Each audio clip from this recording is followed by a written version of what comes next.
ಒಟ್ಟಿನಲ್ಲಿ ಬಿಜೆಪಿ ಶಾಸಕ ಮುನಿರತ್ನ ಅರೆಸ್ಟ್ ಆಗಿದ್ದಾರೆ. ನಾಲ್ಗೆ ನೆಟ್ಟಿಗೆ ಇಟ್ಕೊಂಡಿದ್ದಿದ್ರೆ RR ನಗರದ MLA ಆರಾಮಾಗಿ ಇರಬಹುದಾಗಿತ್ತು. ಆದರೆ ನಾಲ್ಗೆ ಹರಿಬಿಟ್ಟು ಈಗ ಪೊಲೀಸರ ಅತಿಥಿ ಆಗಿದ್ದಾರೆ.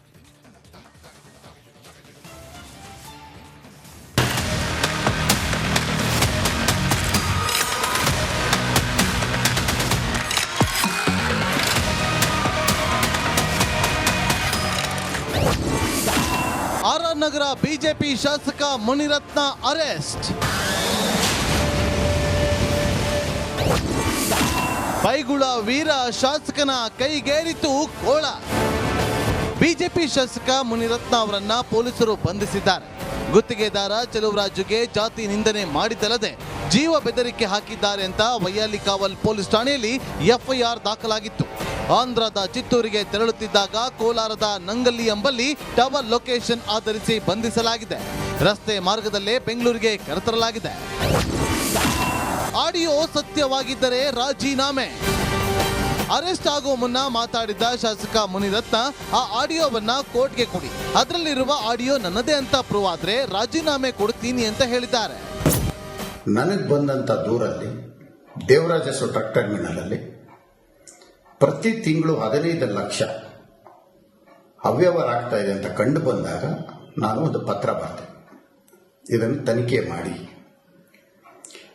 ಮಾಡಿ ಅಂತ ಹೇಳಿದ್ದ ದೇಶದಿಂದ ಪ್ರಾರಂಭ ಆಯಿತು. ಯಾವುದಾದ್ರು ಒಂದು ರೀತಿಯಲ್ಲಿ ಸಂಚು ರೂಪಿಸೋದಕ್ಕೆ ಮಂಜುನಾಥ್ ವಿರುದ್ಧವಾಗಿ ಸೋತಂತ DK ಸುರೇಶ್ ಇದು ಜಾಯಿಂಟ್ ಆಪರೇಷನ್ ಒಂದು ಸಂಚಿದು. ಈ ಸಂಚಲ್ಲಿ ಬಲಿಯಾಗಿರ್ತಕ್ಕಂಥದ್ದು ಒಂದು ವ್ಯಕ್ತಿನ ಬಳಸ್ಕೊಂಡಿರತಕ್ಕದ್ದು ಅದರಲ್ಲಿ ಗುತ್ತಿಗೆದಾರನಾಗಿರ್ತಕ್ಕಂಥ ಚೆಲುವರಾಜು. ಒಕ್ಕಲಿಗ ಸಮಾಜದ ಮೇಲೆ, ಒಕ್ಕಲಿಗರ ಮೇಲೆ ಇಲ್ಲಿವರೆಗೂ ಒಂದು 20 ಜನರ ಮೇಲೆ ಅಟ್ರಾಸಿಟಿ ಕೊಟ್ಟಂತ ವ್ಯಕ್ತಿ ಇವತ್ತು ನನ್ನ ಮೇಲೆ ಕೊಟ್ಟಿರತಕ್ಕಂಥದ್ದು. ದಲಿತ ಸಮುದಾಯನ ಆ ಸಮಾಜ ಜೊತೆಯಲ್ಲಿ ಇದ್ದಂಥವ್ರನ್ನ ಬಳಸ್ಕೊಂಡು ನನ್ನ ಮೇಲೆ ಮಾಡ್ತಾ ಇರ್ತಕ್ಕಂಥ ಒಂದು ಸಂಚು.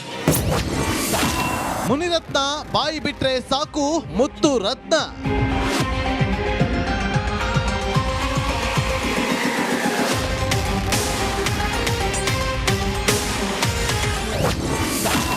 ಗುತ್ತಿಗೆದಾರನಿಗೆ ಬಿಜೆಪಿ ಶಾಸಕನ ಟಾರ್ಚರ್.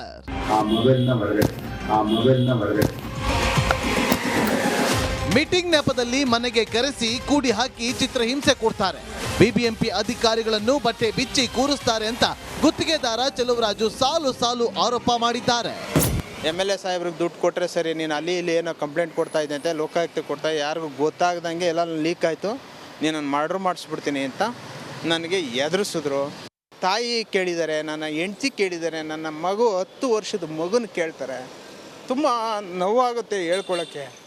ಈ ಸಮಾಜ ಈಗಿದೆಯಾ, ಈ ರಾಕ್ಷಸ MLA ಈ ಥರ ಇದ್ದಾರಾ ಅಂತ ನಾನು ನಿರ್ಧಾರ ಮಾಡಿ ಕಣ್ಣಲ್ಲಿ ನೀರು ಬರುತ್ತೆ ಹೇಳ್ಕೊಳ್ಳೋಕ್ಕೆ.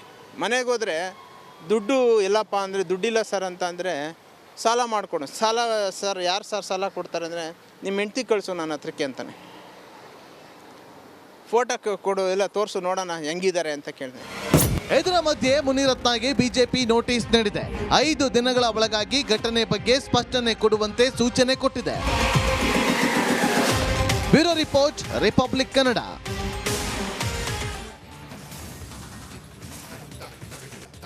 ಗುತ್ತಿಗೆದಾರನಿಗೆ ಜಾತಿ ನಿಂದನೆ ಧಮಕಿ ಕೇಸ್ಗೆ ಸಂಬಂಧಪಟ್ಟಂತೆ ಶಾಸಕ ಮುನಿರತ್ನ ಅರೆಸ್ಟ್ ಆಗಿದ್ದಾರೆ. ಬೌರಿಂಗ್ ಹಾಸ್ಪಿಟಲ್ನಲ್ಲಿ ಮೆಡಿಕಲ್ ಟೆಸ್ಟ್ ನಡೆಸಲಾಯಿತು. ಶೇಷಾದ್ರಿಪುರಂ ACP ಪ್ರಕಾಶ್ ನೇತೃತ್ವದಲ್ಲಿ ತನಿಖೆ ನಡೆಸುವ ಸಾಧ್ಯತೆ ಇದೆ. ಅಟ್ರಾಸಿಟಿ, ಜಾತಿ ನಿಂದನೆ ಅಡಿಯಲ್ಲಿ ಮತ್ತೆ ಧಮಕಿ ಹಾಕಿರ್ತಕ್ಕಂಥದ್ದು, ಕೊಲೆ ಬೆದರಿಕೆ, ಈ ಎಲ್ಲ ಸೆಕ್ಷನ್ಗಳ ಅಡಿಯಲ್ಲಿ ಶಾಸಕ ಮುನಿರತ್ನ ಅರೆಸ್ಟ್ ಆಗಿದ್ದಾರೆ. ಶೇಷಾದ್ರಿಪುರಂ ACP ಪ್ರಕಾಶ್ ಅವರ ನೇತೃತ್ವದಲ್ಲಿ ತನಿಖೆ ನಡೆಯುವಂತ ಸಾಧ್ಯತೆ ಇದೆ. ವೈಯಾಲಿಕಾವಲ್ ಠಾಣೆ ಹತ್ರ ಬಿಗಿ ಬಂದೋಬಸ್ತ್ ಮಾಡಲಾಗಿದೆ.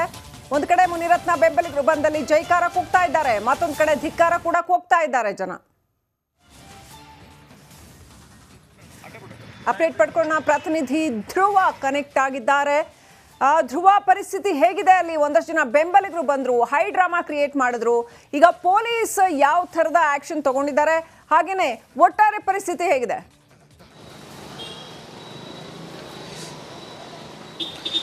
ಶ್ರೀಲಕ್ಷ್ಮಿ, ಮುಖ್ಯವಾಗಿ ಈಗ ಸದ್ಯ ವೈಯಾಲಿ ಕಾವಲ್ನ ಮುಂಭಾಗದಲ್ಲೇ ನಾನಿದ್ದೀನಿ. ಪೊಲೀಸರು ಈ ಒಂದು ಪರಿಸ್ಥಿತಿಯನ್ನ ಈಗ ಸದ್ಯ ನಿಯಂತ್ರಿಸಿದ್ದಾರೆ. ಈಗ ಸ್ಟೇಷನ್ನ ಮುಂಭಾಗ ಸೇರಿದ್ದಂತಹ ಮುನಿರತ್ನ ಬೆಂಬಲಿಗರು ಇರ್ಬೋದು, ಹಾಗೆ ದೂರುದಾರರ ಕಡೆಯವರು ಈಗ ಸ್ಟೇಷನ್ ನಿಂದ ಈ ಕಡೆಯಿಂದ ತೆರಳಿದ್ದಾರೆ. ಎಲ್ಲವನ್ನ ಕೂಡ ಸದ್ಯ ಈಗ ಕಂಟ್ರೋಲ್ಗೆ ತಂದಿದ್ದಾರೆ. ಈಗ ಬೌರಿಂಗ್ ಆಸ್ಪತ್ರೆಯಲ್ಲಿ ಮುನಿರತ್ನವರ ವೈದ್ಯಕೀಯ ಪರೀಕ್ಷೆ ಕೂಡ ನಡೀತಾ ಇದೆ. ಇದು ಆಗ್ತಾ ಇದ್ದ ಹಾಗೆ ಅವರನ್ನ ಜಡ್ಜ್ ಮುಂದೆ ಕೂಡ ಪ್ರೊಡ್ಯೂಸ್ ಮಾಡುವಂತ ಕೆಲಸವನ್ನ ಮಾಡ್ತಾ ಹೋಗ್ತಾರೆ. ಮುಖ್ಯವಾಗಿ ಶೇಷಾದ್ರಿಪುರಂನ ಎಸಿಪಿ ಪ್ರಕಾಶ್ ಅವರ ನೇತೃತ್ವದಲ್ಲಿ ತನಿಖೆ ಕೂಡ ನಡೀತಾ ಇದೆ. ಮುನಿರತ್ನ ವಿರುದ್ಧ ದಾಖಲಾಗಿರುವಂತಹ 2 FIR ಏನಿದೆ, ಆ FIR ನ ಸಂಬಂಧ ಈಗ ಸದ್ಯ ತನಿಖೆಯನ್ನ ಕೂಡ ನಡೆಸ್ತಾ ಇದ್ದಾರೆ. ಇವತ್ತು ಸಂಜೆಯಿಂದ ಕೂಡ ವೈಯಾಲಿ ಕಾವಲ್ನ ಠಾಣೆಯ ಮುಂಭಾಗ ಸಾಕಷ್ಟು ಹೈಡ್ರಾಮವೇ ಸೃಷ್ಟಿಯಾಗಿತ್ತು. ಆದ್ರೆ ಈಗ ಸದ್ಯ ಪೊಲೀಸರು ಎಲ್ಲವನ್ನ ಕೂಡ ನಿಯಂತ್ರಿಸಿದ್ದಾರೆ. ಯಾರು ಕೂಡ ಈಗ ಠಾಣೆಗೆ ಎದುರಿಲ್ಲ. ಸಂಜೆ ಹೊತ್ತಿಗೆ ಸಾಕಷ್ಟು ಜನ ಇದ್ರು, ಆದ್ರೆ ಈಗ ಈ ಒಂದು ಪರಿಸ್ಥಿತಿ ಈಗ ತಿಳಿಗೊಂಡಿದೆ. ಶ್ರೀಲಕ್ಷ್ಮಿ, ರೈಟ್, ಥ್ಯಾಂಕ್ ಯು ಧ್ರುವ ಡೀಟೇಲ್ಸ್ಗಾಗಿ.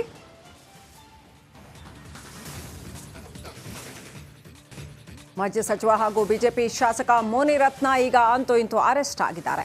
ವೈಯಾಲಿ ಕಾವಲ್ ಪೊಲೀಸರು ಈಗಷ್ಟೇ ಕೋಲಾರದಿಂದ ಬಂಧಿಸಿ ಕೆಲವೇ ಗಂಟೆಗಳ ಮುಂಚೆ ಕರ್ಕೊಂಡು ಬಂದಿದ್ದಾರೆ. ಆದರೆ ಪೊಲೀಸ್ ಸ್ಟೇಷನ್ ಮುಂಭಾಗ ಹೈ ಡ್ರಾಮಾನೇ ನಡೆದಿದೆ. ಒಬ್ಬ ದಲಿತ ವಿರೋಧಿ ನೋಡಕ್ಕೆ ಬಂದಿದ್ದೀವಿ, ಅವನ ಬಹಿಷ್ಕಾರ ಮಾಡಕ್ಕೆ ಬಂದಿದ್ದೀವಿ.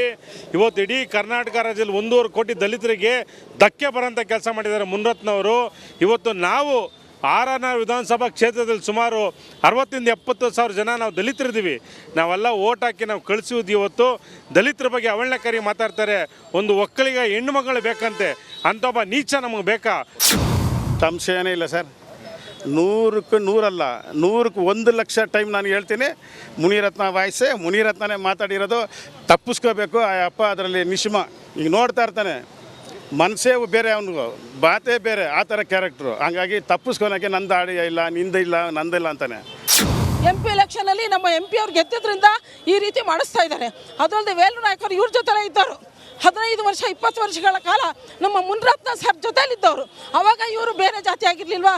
ಅವ್ರ ಜೊತೆಲಿದ್ದಾಗ ಅವ್ರ ಜೊತೆಲಿ ಇದ್ದು ಒಡನಾಟ, ಅವ್ರ ಮನೇಲಿ ಇವ್ರು ತಿನ್ನೋರು, ಇವ್ರ ಮನೇಲಿ ಅವ್ರು ತಿನ್ನೋರು, ಈ ರೀತಿ ಇದ್ದವರು. ಅವರೇ ಒಕ್ಕಲಿಗರಿಗೆ 10 ಕೇಸ್ ಹಾಕಿದ್ದಾರೆ. ವೇಲು ನಾಯಕರೇ ಒಕ್ಕಲಿಗರಿಗೆ 10 ಕೇಸ್ ಹಾಕಿದ್ದಾರೆ. ಹೋದ ವರ್ಷ ನಾನು ಗೌಡ್ರ ಮಹಿಳೆ, ನನ್ನ ಮಗನ ಮೇಲೆ ಅಟ್ರಾಸಿಟಿ ಹಾಕಿದ್ದಾರೆ.